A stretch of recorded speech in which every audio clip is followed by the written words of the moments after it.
Welcome, low ego action heroes. This is Debbie Levitt from deltacx.com, and I've got the wrong caption on this video, so I'm going to hurry up and say that this is the Larry Marine Show. I got so excited talking to Larry before the show that I forgot to put the right name on the top of the show. So please excuse me. This is going to be a micro lesson in designing backwards. And let me just correct that quickly. Micro.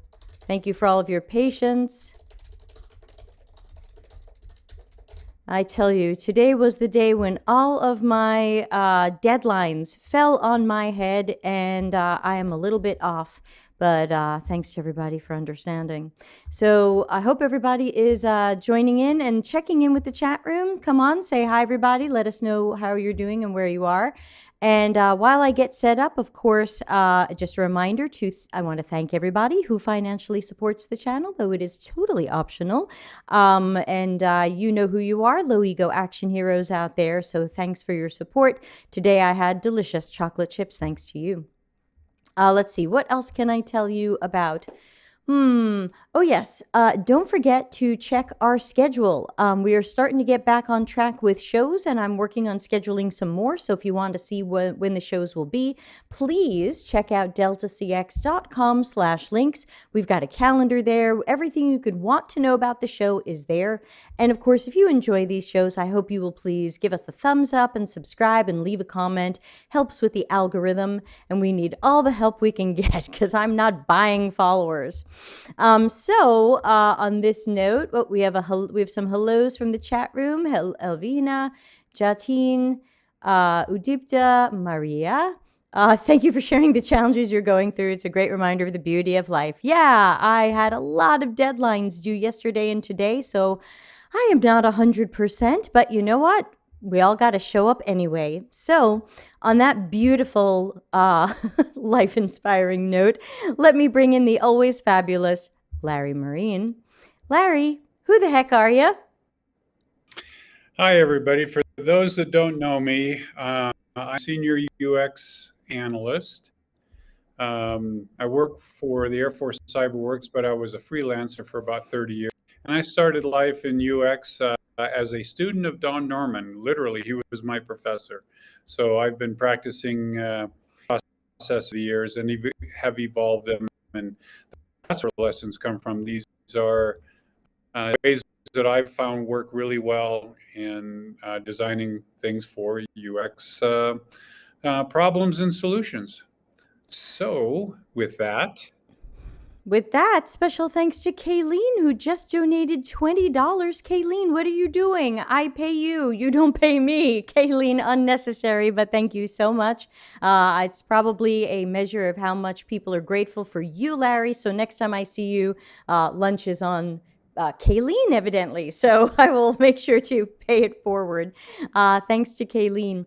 So I know that today Larry was lovely enough to prepare some slides. So as usual with Larry's micro lesson, I will drive the slides and I will interrupt him with questions. So here we go. Oh, hold on. I have to stop it from auto advancing. Okay, hold on. All right, go for it, Larry. All right, so to be talking about how to actually think differently about your design, and the way we do that is by designing backwards. So rather than starting from the beginning, start from the desired outcome and work backwards towards started the task. Next slide, please. So I'm sure all of you are familiar with these kind of pencil mazes where you basically have to figure out how to get from, the entry point E or C towards the middle. But if you have ever done these things before, you know it's easier to find the end point by starting there and working your way back to find which entry point works. That's I've learned to design backwards by starting at the desired result backwards to the beginning. Next slide, please. So this is just one method, of course, but this is a good way to make sure that you always achieve these users because you start at their end result, their desired outcome. And then by starting with the goal, you design screens backwards towards the beginning of the program, not the end of the program. And I'm going to use a real world example to basically show how this concept works.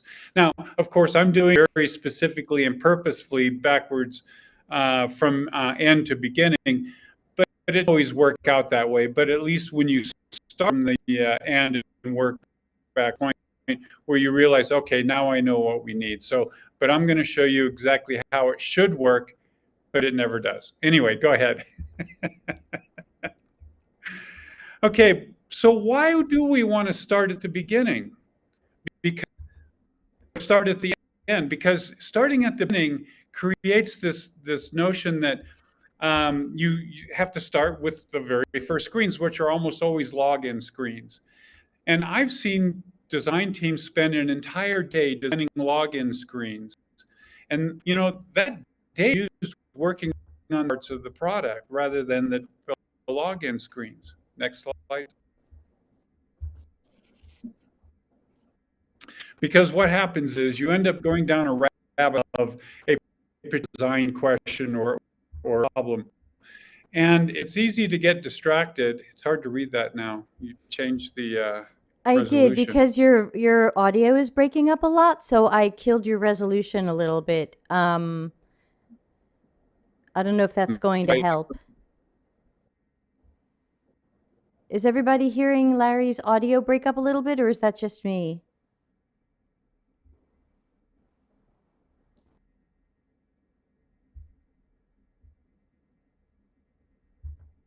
I'll turn him back up. I guess he's changing his network or something. I don't know what's happening, but it seems exciting. Yep, it was breaking up. It was breaking up a little. Yeah, I mean, I could mostly make sense of him, so it wasn't a disaster. But I know when I turn down the bandwidth, and now he's frozen. Yeah. So, yes, it was breaking up. Well, I'm sorry I can't edit YouTube videos after they go up. So we might have to ask Larry to leave and come back.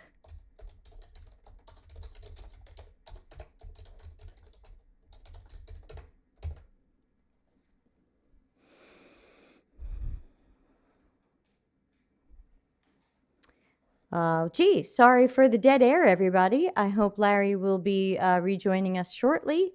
The rabbit is adorable. Yeah, he always sends me these slides ahead of time for me to look at, and they're plain white with black words on them, so I'm always surprised at how they end up looking. I did not know the tiny bunny was coming, and it's super cute. Larry says his internet is going wonky, and please hang on.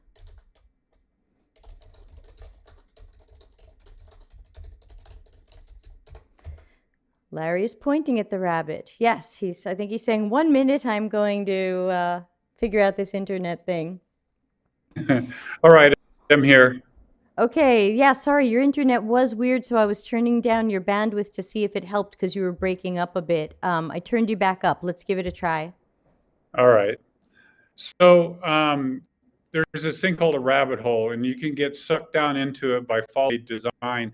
And usually existing requirements can bias the way you think about the problem you're trying to solve and the subsequent design approaches, making you think more about the previous solution than the new problem. And working backwards, as you'll see as I demonstrate it, helps you avoid that requirements bias. And that way you can actually think more innovate creatively. All right, next slide, please. And would you say when we think about requirements bias, is this also like the idea of maybe why some people end up with very incremental changes? Oh, that's a good point. Yes, because in their mind that their current design is solving the right problem and it solves it well. When in fact, what you find is that when you work backwards, you identify things design doesn't even do, much less does poorly.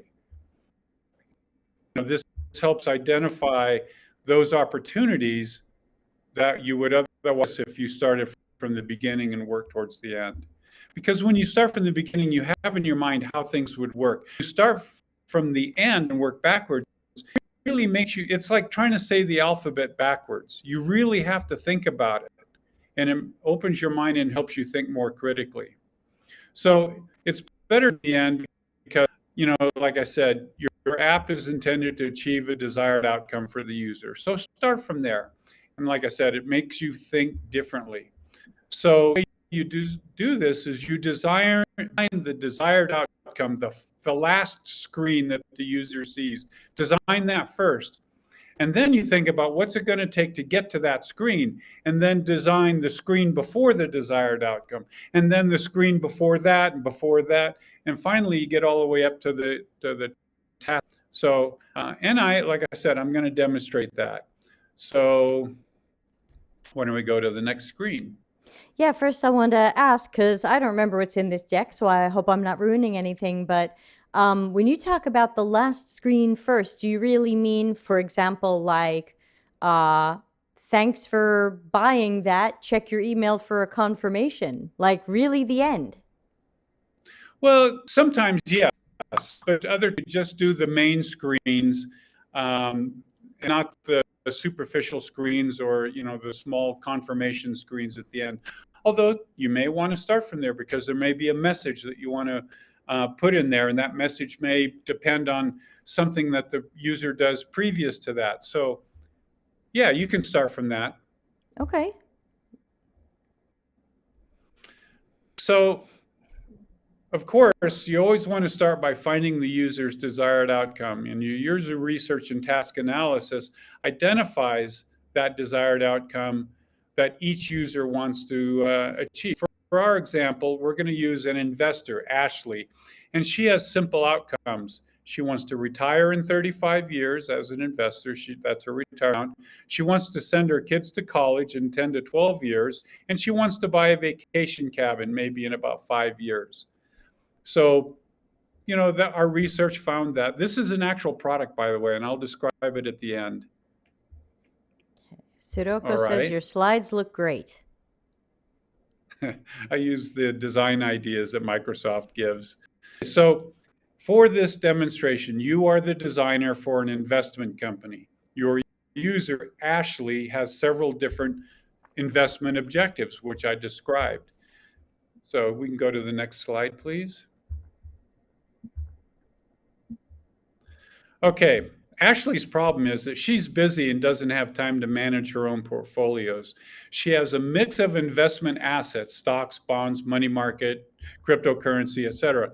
Now, she has different portfolios with different objectives. As I mentioned, she has a retirement portfolio that has different objects, college, a vacation home, cabin. And they have different timelines and they have different risk profiles. And I describe those each so you have a better idea. All right, so go ahead. So for her retirement portfolio, she wants to retire in 35 years. Her risk profile is very low risk, called principal preservation. She wants to any of the actual money that's into this. And of course, then that means that she's probably have blue chip stock mutual funds as part of this portfolio. Now, if we look at the next portfolio,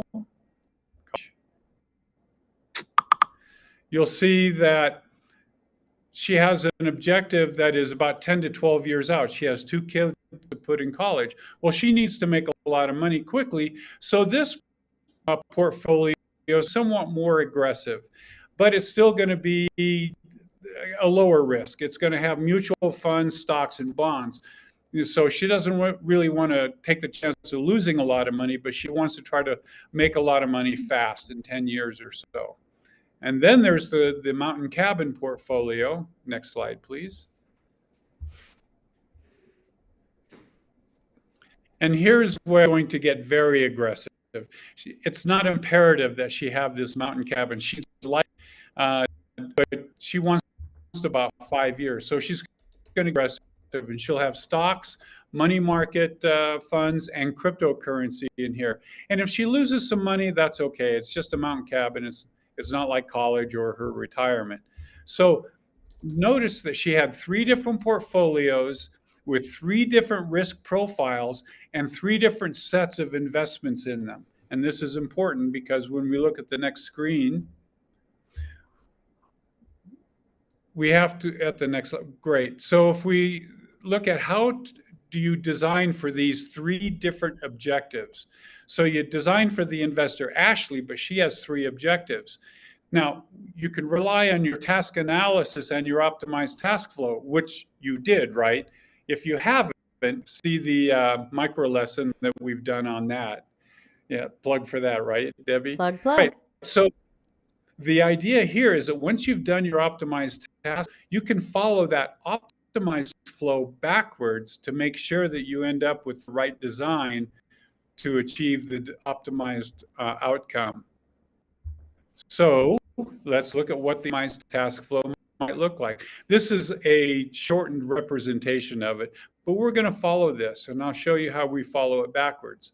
So the flow actually goes looking at portfolio assets and risk profiles, portfolio forecasts, which the system will do, portfolio suggestions that we can get the system to suggest to the user, which includes buying and selling investments so that the end result is an optimized portfolio. Next slide, please. Sorry, I was so mesmerized by the task analysis. So for those of you that have seen the task analysis micro lesson, you'll recognize that. So you can reflect on this presentation to see how task analysis is done.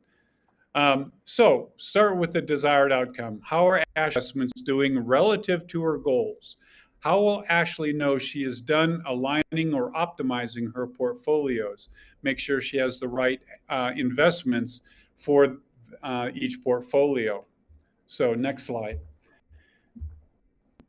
So we'll take that task flow and we'll start at the bottom here and make sure that the portfolios are optimized or aligned. And so that means then that the system to take any changes and represent the screen to show Ashley what the result of her changes were. So if we go to the next screen, like I said, we're going to design the main screen. We're going to do, congratulations, your portfolio is aligned. We're actually going to show her what that screen looks like. And so don't worry about the small screens like confirmations, and use lo-fi tools like whiteboard, paper, simple wireframe tools like ACK and Balsamic. And you don't have to worry about colors or other, kind of sizzle and polish. All the shiny stuff you can do later. So, and if we go to the next screen, so what are Ashley's goals? A plan that optimized, and she has these three portfolios: retirement, college, and cabin. So if we look at the next screen, the next slide, you'll see this is a representation of what the optimized portfolio looks like. Now, obviously, I could put a legend on here and describe it, but just capture the main screen. It's 4 tabs. What's the overall or the combined? And you see that there's 3 colors on there, one for retirement, one for college, and one for cabin. And you can see that there's some period of performance in the solid line, a projection or forecast in the dotted line, and then what the desired outcome is on the thin dotted line. So this is just a way to represent what does an optimized portfolio look like. Now let's go to the next slide. Well, to get there, she would have had to make some changes to make sure that her portfolio optimized. And what we learn here is that, okay, you have to buy and sell. But if we go to the next slide, there's an interesting artifact that we've identified here. And that is what actions are incited by the design so that Ashley can achieve her desired outcome. How will she know what actions to take? Can the system determine the actions? And then this is how you can embed knowledge into the design. What we understand here, and if you go to the next slide, this is all about knowledge design, which is in one of my other micro lessons. And so the system can determine you can determine what knowledge to put into the system to help Ashley. So, for instance, in this case, she needs to know which um, uh, stocks to sell and which mutual funds to buy.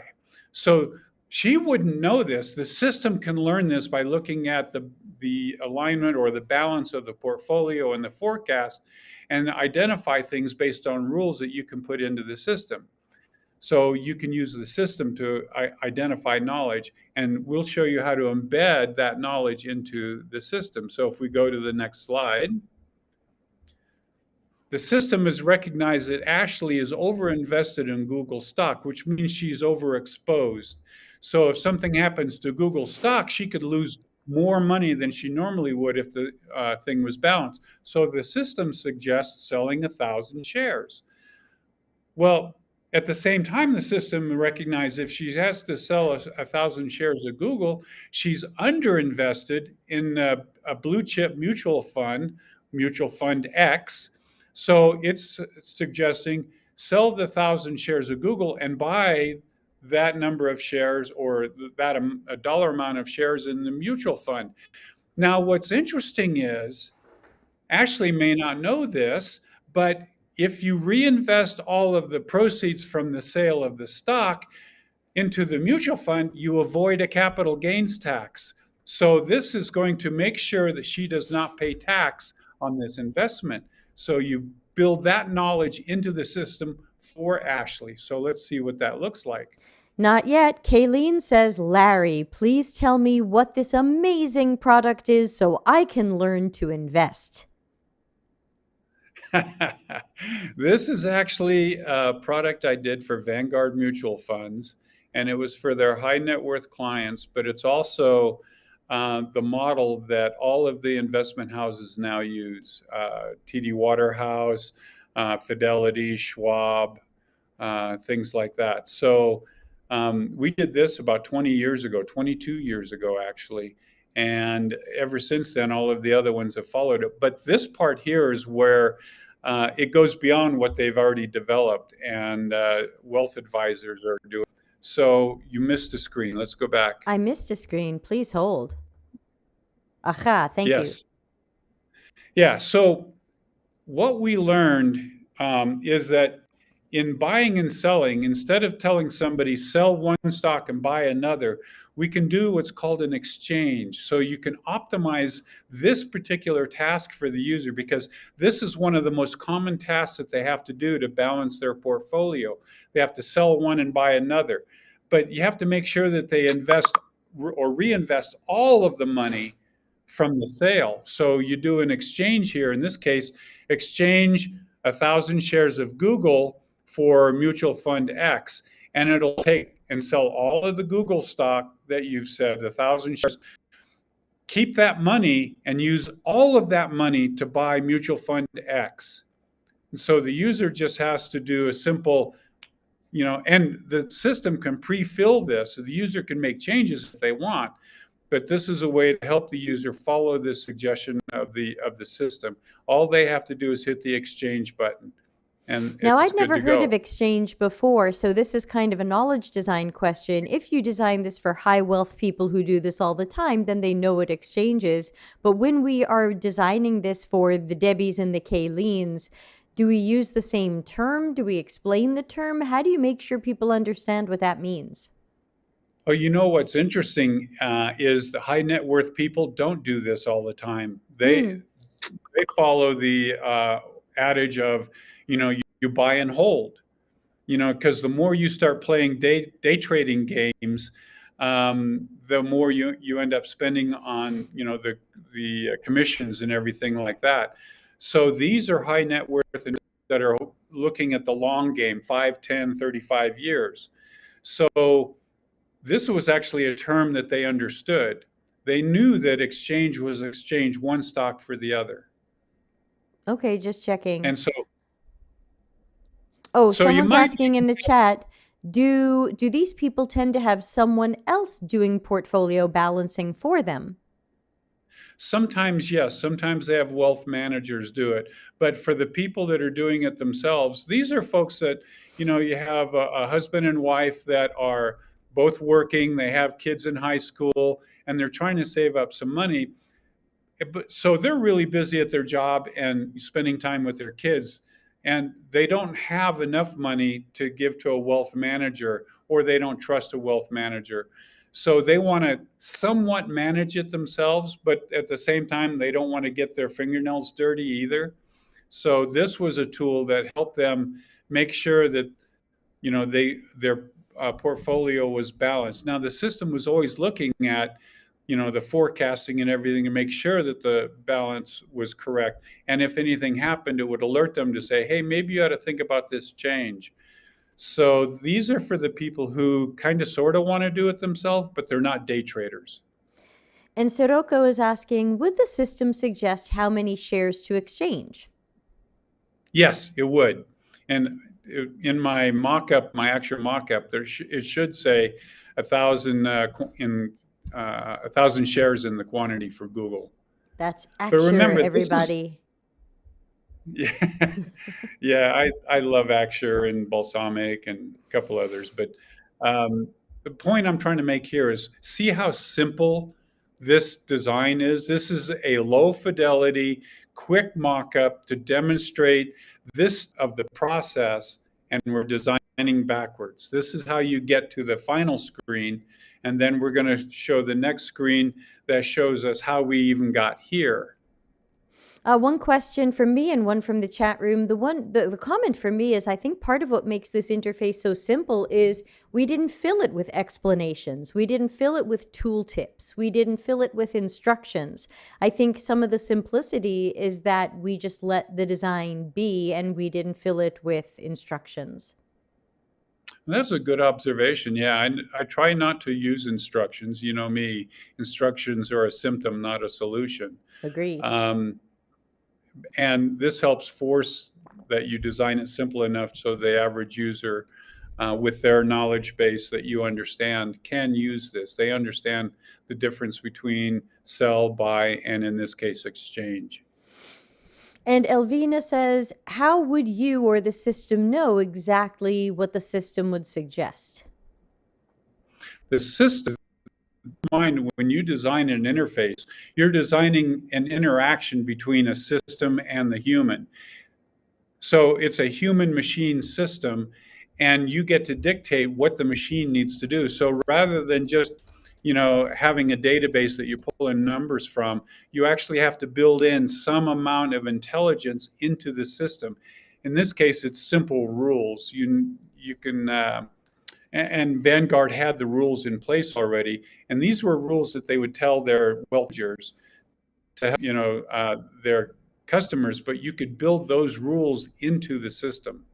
Got it. So these are what wealth advisors already knew to do and would advise their clients on, but you could just build that into a computer system to make that suggestion auto-magically.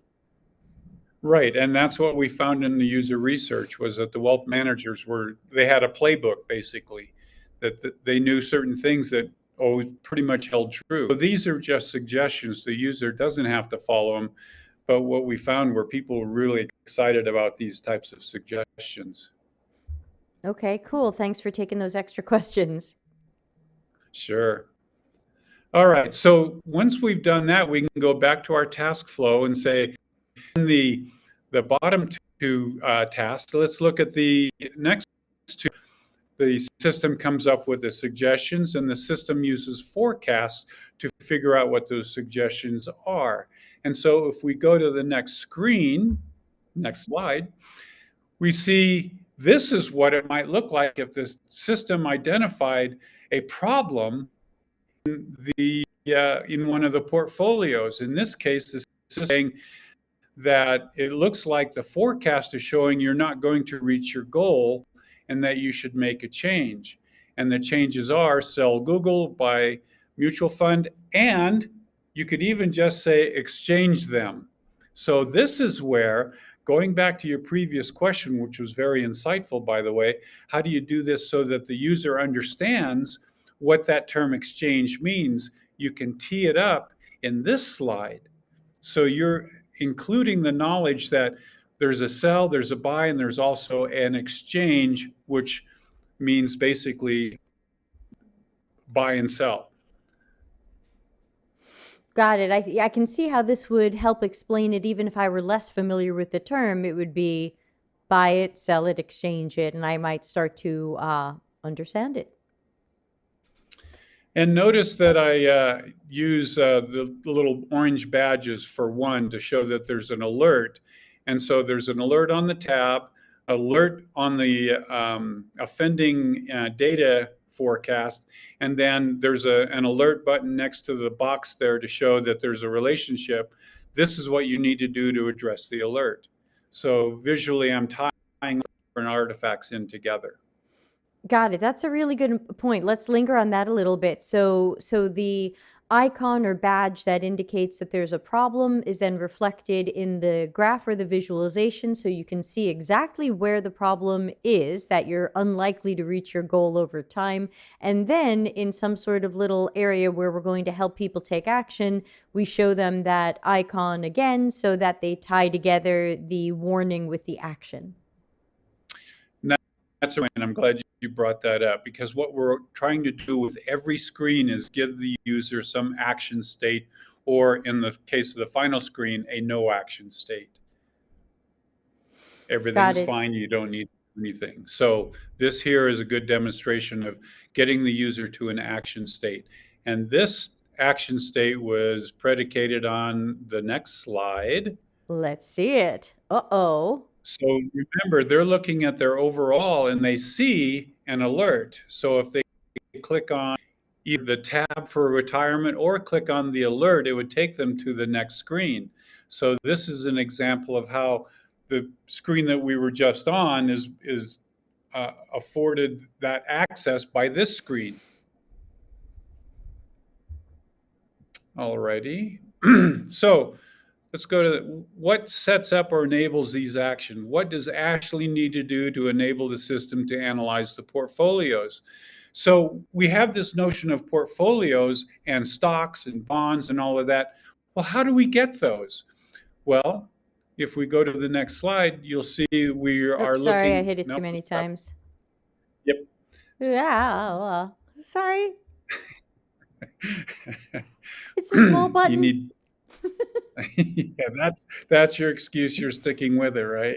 It's small. All right. So here we are at the top of our task flow, and this is where the system needs to understand what portfolios Ashley has, what assets she has, what risk profiles she has, and how to figure out what to do with those to create a forecast. So if we go to the next slide, we see we're going to add portfolios. Now, this is the point where normally I would say, okay, I know what I need to do here. I can design the next 2 or 3 screens in the normal order, but I would just want to show you what it looks like working backwards.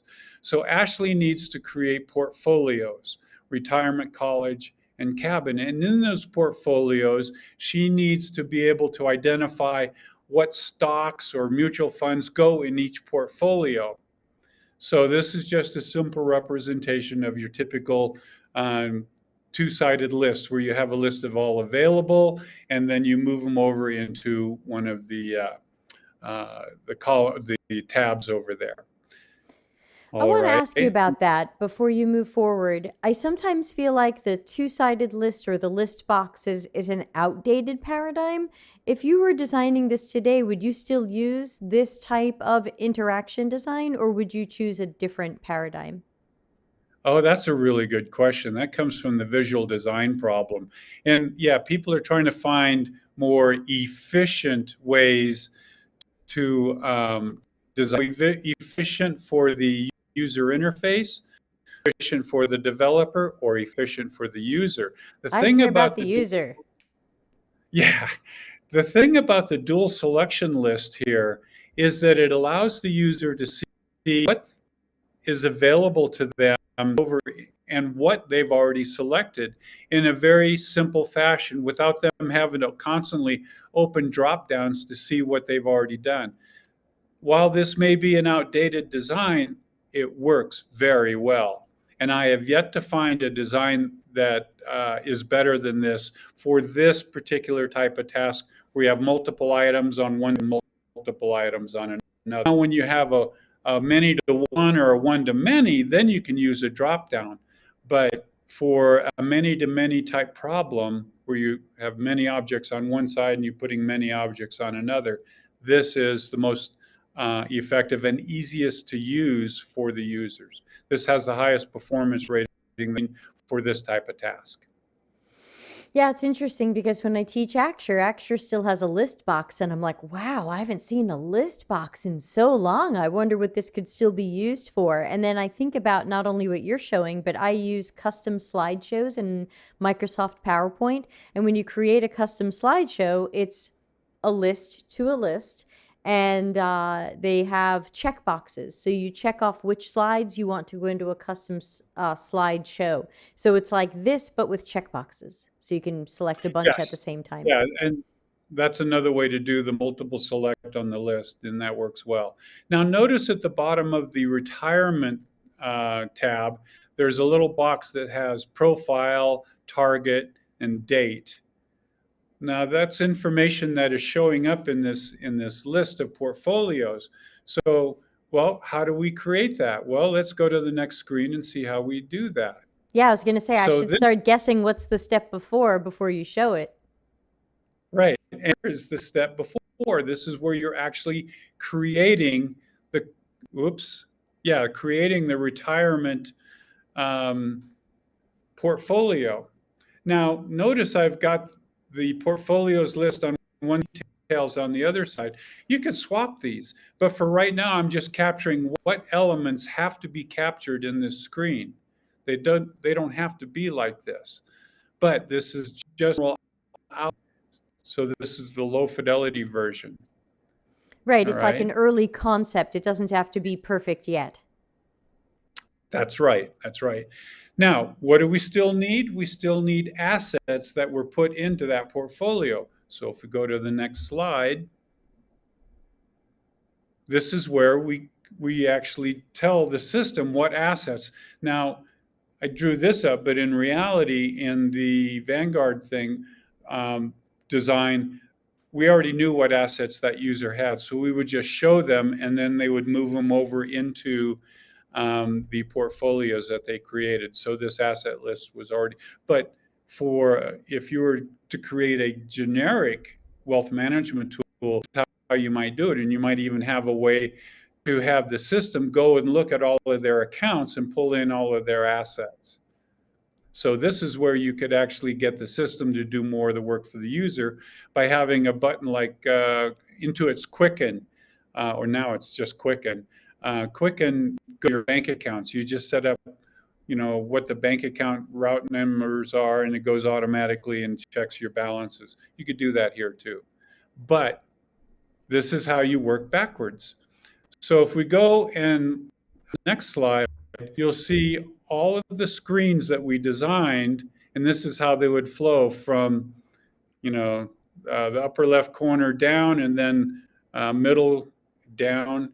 So you can see that I didn't have enough room to actually make a long list of what the screens would look It's like, beautiful. but you get a better idea of what screens. Now, what was interesting was Vanguard already had a solution in mind, but it was so constrained by their perception of the existing solution that they had that they never got to anything like this. And it wasn't until we showed them this that they went, this is it. This is what we've been thinking about, but nobody knew how to design it.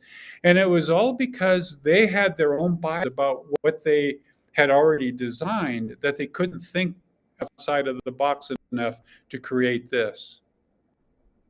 Oh, that bias. All right. So what did we do? Well, let's talk about it from the other way around, from beginning to end. We started by eventually the way this flows is the task flow is start by identifying goals and objectives, the risk profile, then you list the investments associated with each objective, and then the system does the heavy lifting trying to figure out, is everything balanced? And then the system gives suggestions about what the user do, and all the user has to do is respond to the system, and then they end up with an optimized portfolio. All right. So let's go to the next. Oh, that is the next slide. Okay. Ashley's portfolios were based on knowledge the system had. And where did that system get the knowledge? From our user research about the wealth managers and what their formulas and rules were on how to balance portfolios. The end result was not based on what Ashley knew. It was based on the knowledge that we were able to add to the system. And it was this process of designing backwards that identified how we can ingest that knowledge into the system. Would you have found that from starting from the beginning? Probably not, because you're so thinking about how do you justify the screen that you just designed. So the previous solutions were only lists of assets and values, basically combined net worth. It did not indicate which of those assets were risky, which ones were not, which ones were related to the retirement, which ones were related to the college or the. And there was no forecasting or risk profile optimization. All of this came out of the task analysis and designing backwards. That's my cue. So why design backwards? Like I said at first, you don't always have to, but it's one way to innovate your approach. It really helps you think differently. Like I said, it's try saying your alphabet backwards. It's really hard. You really have to think about what, feeds into that.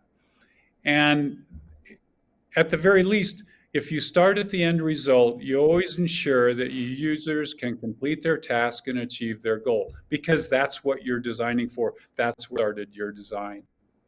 Right. And you're starting And with the goal so you know that you've helped them achieve it. You won't lose your way as we sometimes do.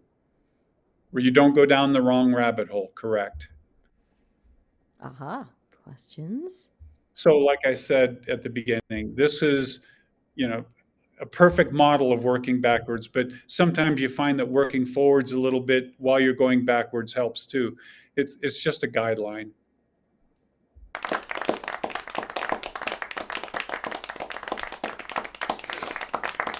Thank you, Larry Marine. Anybody who's watching live have any questions, concerns, thoughts?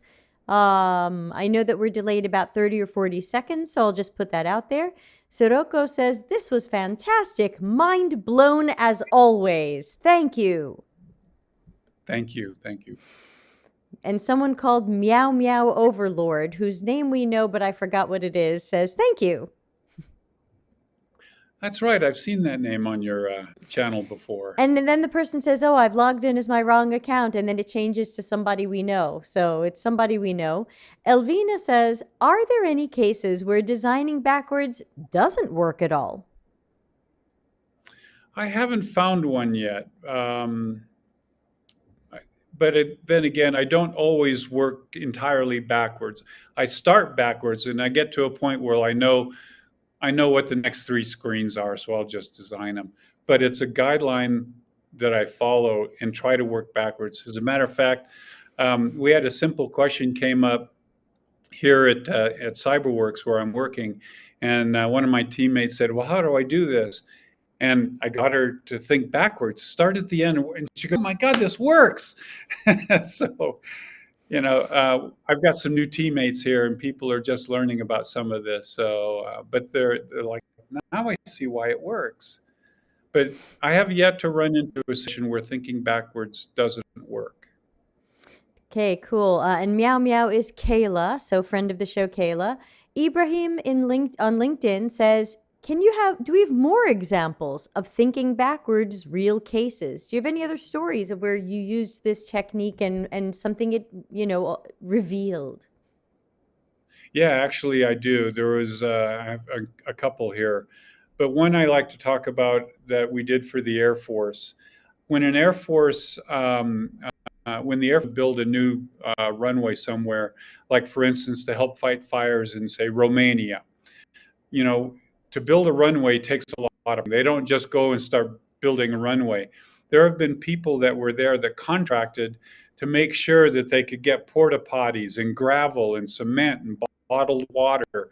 And so these are contract officers. Well, there's a whole planning. There's a senior contracting office to make all are abided by and that they're using local merchants instead of international merchants. Then there's the contracting officer who makes the contract or the deal with the company, for instance. And then there's a contracting representative that has to make sure that, oh, yeah, I'm expecting 40 tons of gravel. It came today, so check. Well, we started with that contracting representative and worked backwards. And what we found was every person used a different tool. Planners used a desktop. The senior contracting officers were in a hotel in Romania using a laptop. The contracting officer was in the field with a tablet, and the contracting representative was at the airfield, as they were building it, using a phone just to push a button and say, oh, got my 40 tons of gravel, we're good. And these all tied together. By working backwards, we were able to identify all these different platforms and that each person did enough of a specific task that we needed four different interfaces, not one interfaces with four different avenues into it, but four different interfaces. Hmm. And it was that working backwards that identified all of those key elements. And now that's a big success story for the Air Force. Cool, thank you. Elvina has an interesting question. Does this approach work with fast paced development processes? Often teams are asking designers to design screens quickly, and maybe they say start with the sign up screens. I guess because the developers assume you'll finish the sign up screens and you'll pass it over to developers for developing, which isn't always the best way to go because I like to That's see a good entire question. tasks tested. Yeah, that's a good question. The answer is no, and it shouldn't, because remember, Agile is a development process. It is not a design process. Now, you can do some, amount of polishing up the designs, uh, working with the developers, making sure that the platform and the design, mesh together. But the real design work is more of a waterfall method, and you have to have time to do it. You can't do design backwards in sprints. You can't really do UX design very well in sprints either. As a matter of fact, if you try to do it in sprints, you end up going down those rabbit holes because you don't have awareness of what the task flow is and working backwards. So you need to do this low level UI design stuff um, first in the waterfall method before you even start your sprints. And I want to jump on something you just said because I'm thinking about some mistakes I see some designers make either because they're newer or maybe they're not newer and they're just under a lot of pressure at their jobs. And I find that sometimes they find out what the project is and they start making screens and they haven't made a flow. I mean, maybe they don't have time for task analysis and optimized task flow, or they didn't do observational research for bad reasons. There's never a good reason. And they don't even warm up with that task flow so that it can guide their designs and their screens. Maybe talk a little bit about how, even if you can't get to a correct task analysis and task flow, the importance of still mapping out the flow. Right, because the mapping out the flow helps you identify the problem. And you know what I'm going to say next. If you don't accurately define the problem, the best you can hope to do is solve the wrong problem very well. And if you don't even do a cursory task flow, you're not really sure you understand the problem. And you can actually go down the rabbit hole because as you start designing, it starts biasing you and your perception of the problem. And it doesn't ensure that you understand the problem well. Excuse me. Yeah, thank you. Have some delicious water. Yeah, it's a common thing that I find is people just jump in on screens and I say, look, your task flow is like your plan.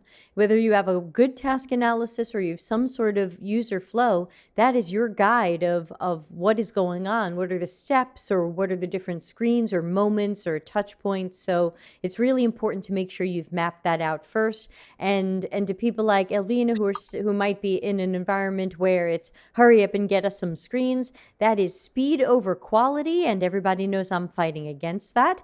And a quick thing that I wanted to say about speed over quality, if Larry won't mind me throwing this on the screen for a moment, I am going to be holding my new workshop. It's a one-day workshop called Transforming Toward Customer Centricity.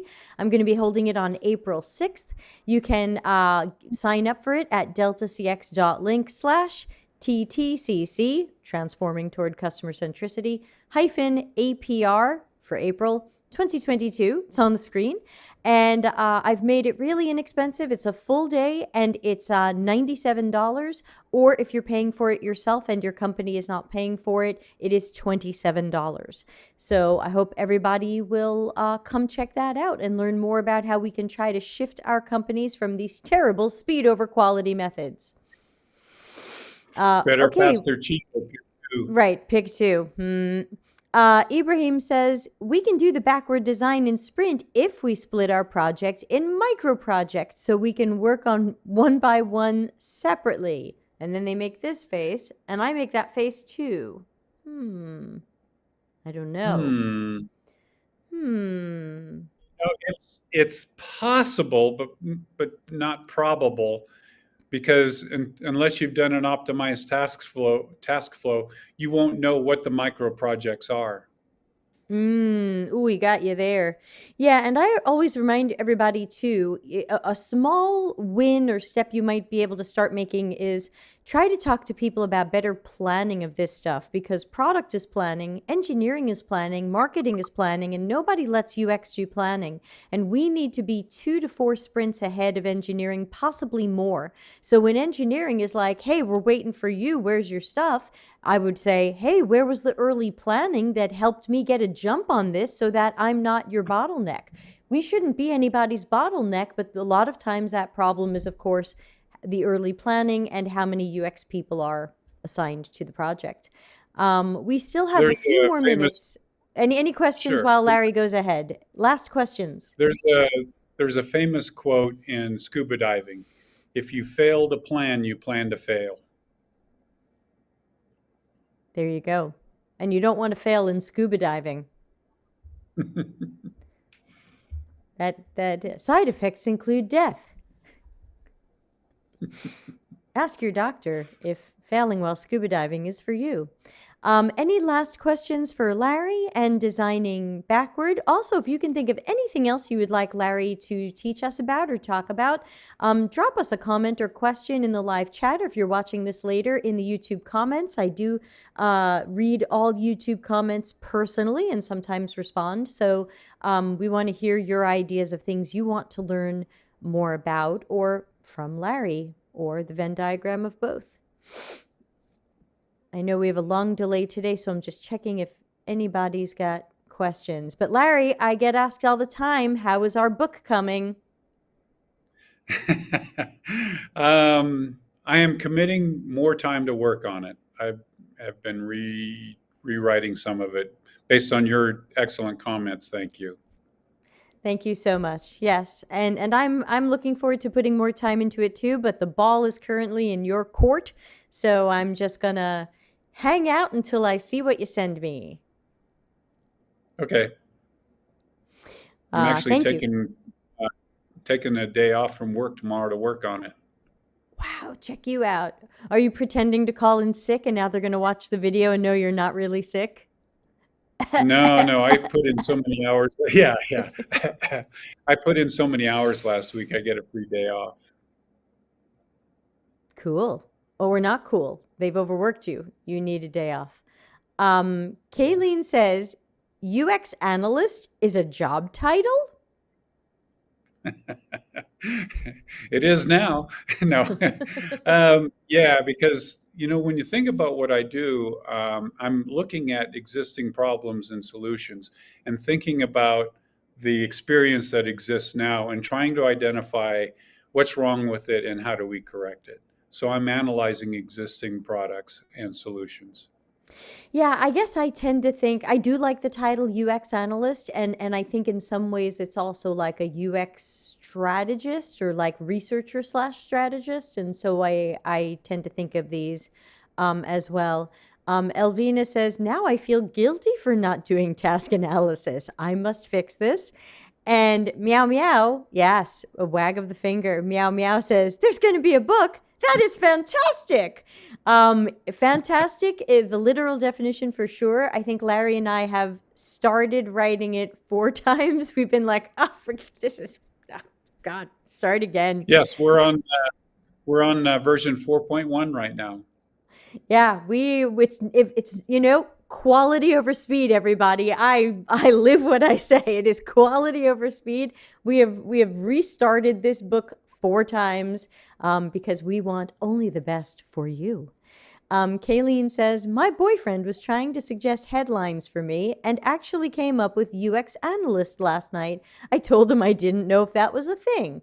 Well, Kayleen, I think you're very analytical. That could be a good title for you, though I think researcher is not bad also, because I think you like research. I'm going to go with You're going with what? It blipped. analyst. Analyst. Okay. I'm going to Yes, or we did a brainstorm on this channel a year or so ago of what our titles should be, and I ended up coming up with strategic strategy strategist. That comes from the Department of Redundancy department. That's right. That is my title, strategic strategy strategist. Someone on LinkedIn is saying, and this is totally irrelevant to today's show, so I don't know if either of us has an answer here. How much growth does UX writing have? Will it hit a dead end soon? Do you have an opinion on UX writing? I think as long as people have products that they're building, they're going to have some content for talking about it. New ideas still need to be described. So, yeah, I think Words. wait till they see the book, right? Yes to words. Yeah. Friend of the show, Well, I think Denise. Oh, sorry, go ahead. I was going to say my interpretation of that is that have people written about the same thing enough that we don't need to see it anymore. And I think, Debbie, you've seen our content and you've seen the micro lessons. There's still a lot that we're writing about that has not been written about by anybody yet. Yeah, that's how I feel. And I'm always pushing Larry to make it more actionable and just to remember the audience of this show that many of you haven't done much or any observational research, and we can't write this book as if you know what we're talking about. We have to make sure that we're really explaining everything from a potentially beginner level. And that's part of what's so hard about it, because Larry and I are such old hams or hacks or ancient, as I say in Italian, we are reliquie. We are like, artifacts from a museum, reliquaries. So, we look at stuff and we go, oh yeah, that, and we draw the lines in our head. And then I try to look at it with fresh eyes and I go, oh, Larry, I don't think anyone's going to get this. And then we have to go back and rewrite it. So it's a process. We've got one more And that's question. why we Oh, do sorry, go ahead. micro lessons too. That's why we do the micro lessons, to test out our explanation and make sure it's actionable. Yeah, that's also true. These micro lessons are definitely a little bit of a test drive of some of the content. And we check for what questions you ask so that we can make sure the book is answering them. So always, ask the questions when you see us here. Denise says, is there any company that involves UX designers at the very beginning of a project and involves us in the strategy? Oh, Denise, so hard to find. Yeah. Well, there's the obvious ones. There's Apple, there's Google. There's not Samsung? Microsoft. Maybe Samsung. I actually interviewed with them as the UX design lead, but something came.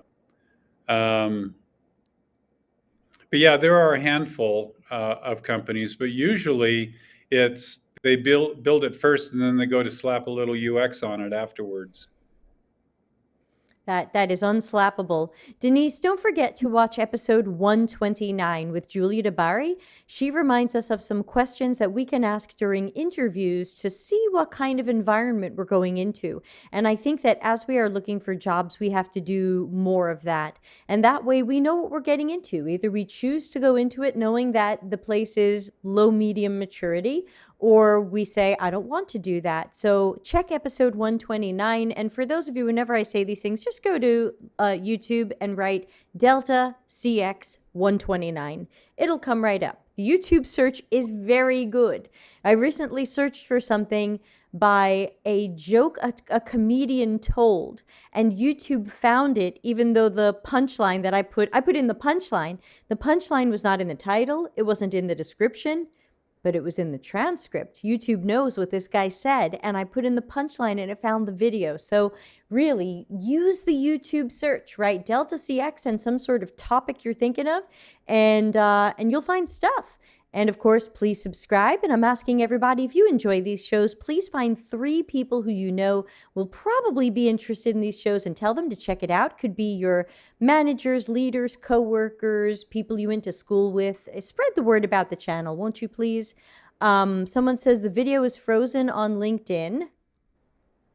Am I still frozen? I don't know. It looks good to me, but LinkedIn does that sometimes. That's why I tell everybody, please come over to YouTube.